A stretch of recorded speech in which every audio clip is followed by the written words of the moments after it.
C'est l'actualité internationale, ce qui vous m'en poste. Le président de la République, Félix-Antoine Tshisekedi, a pris part ce jeudi 5 février au 74e National Prayer Breakfast à Washington, D.C. Cette rencontre annuelle, placée sous les thèmes de la réconciliation et du dialogue, a réuni des décideurs de divers horizons autour des valeurs de paix, de justice, d'espérance, avec une attention particulière aux victimes de conflits, des crises suivantes. Je tiens à remercier le président Donald Trump pour l'accueil qui m'a été réservé à ma délégation et à moi-même.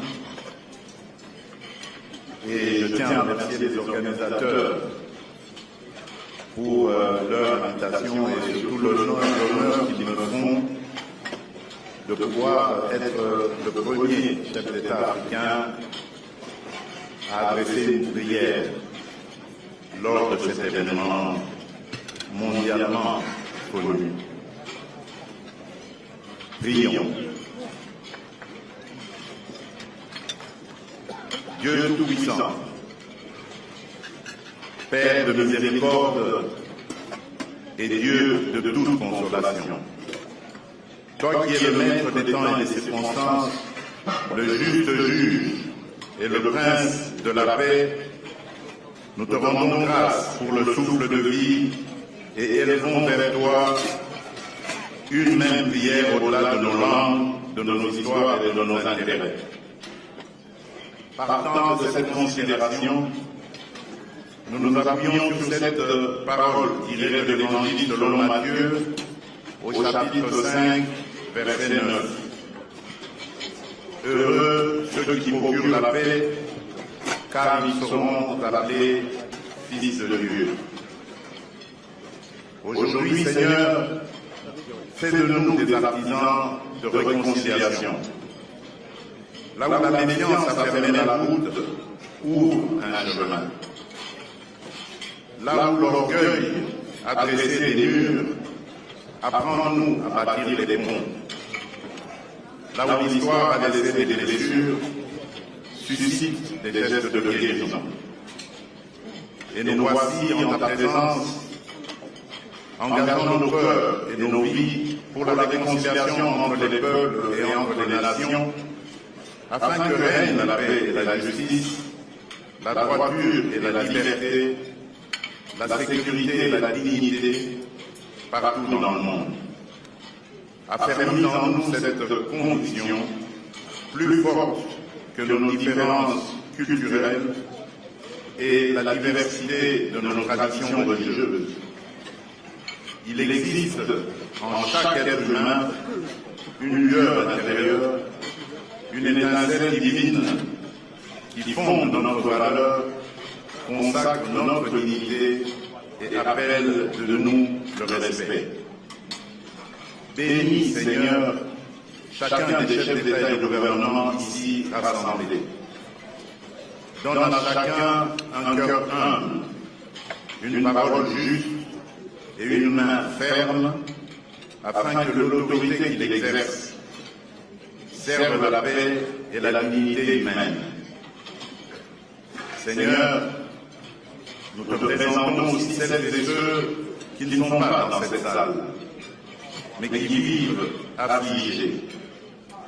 Les victimes des guerres, de la violence, du terrorisme, les réfugiés et les déplacés, les enfants privés d'avenir par la misère, les hommes et les femmes éprouvés par l'injustice et les inégalités.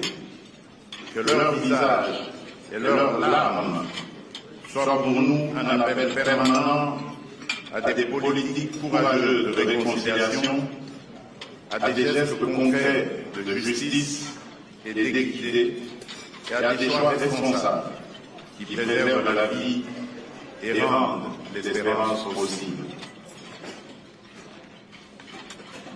Dieu de paix, fait de ce déjeuner de prière plus qu'un rituel protocolaire.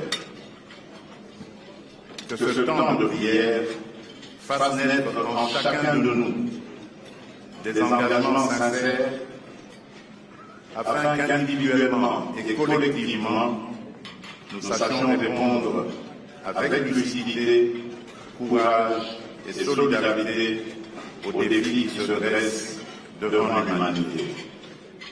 Nous te prions au nom de notre Seigneur et puissant Sauveur, Jésus-Christ, le Prince de paix. Amen.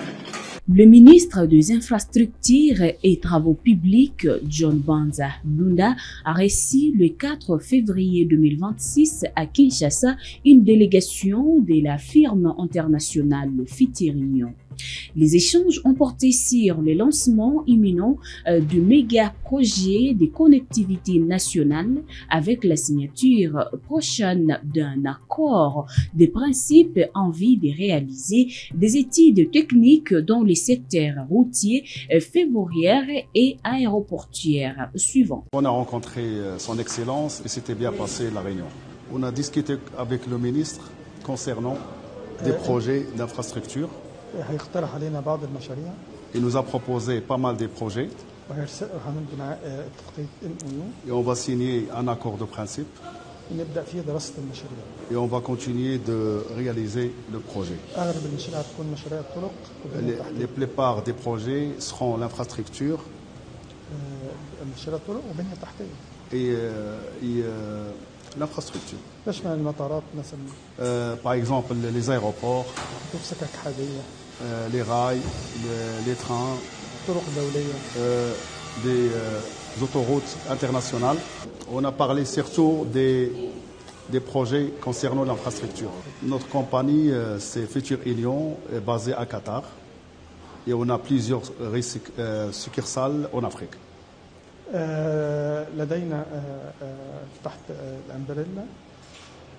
Nous avons des partenaires, 60 partenaires dans plusieurs domaines. Justement, on est en train de créer une succursale RDC, Fitirignon RDC. Si vous permettez, on vous présente Madame la directrice à côté de nous. Et on va commencer de traiter avec son Excellence via la succursale les projets qu'on va proposer à la société. Question du temps pour négocier les contrats. Des longs termes. Et c'est des grands projets. Le président congolais Denis Sassou Nguesso a annoncé sa candidature à la prochaine élection présidentielle au Congo-Brazzaville. Au pouvoir depuis plusieurs décennies, il brigue un nouveau mandat. Âgé de 90 ans, le chef de l'État figure parmi les dirigeants africains les plus âgés encore en lice pour une fonction nationale. Suivons-le. Je dis que je vais accompagner ce mouvement parce qu'il va prendre de l'ampleur.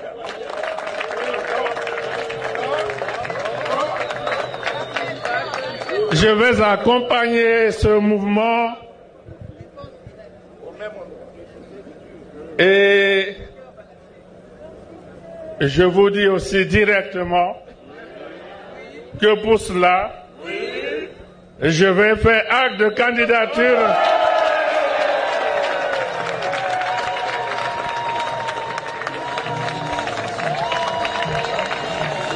La République de Guinée et le Royaume du Maroc ont scellé un partenariat stratégique dans le cadre du projet Simandou Academy dédié à la formation d'un capital humain d'excellence. Cet accord marque une avancée majeure dans la coopération académique Sud-Sud. Il vise à renforcer les compétences, le transfert des savoir-faire et le développement des ressources humaines au service des ambitions de développement durable de la Guinée. Suivante. La signature aujourd'hui est une concrétisation d'activités et d'un travail qui a démarré depuis l'année dernière, mai 2025 en fait. On a eu une mission du comité stratégique qui s'est rendue au Maroc, qui a visité les installations universitaires et éducatives de l'écosystème OCP.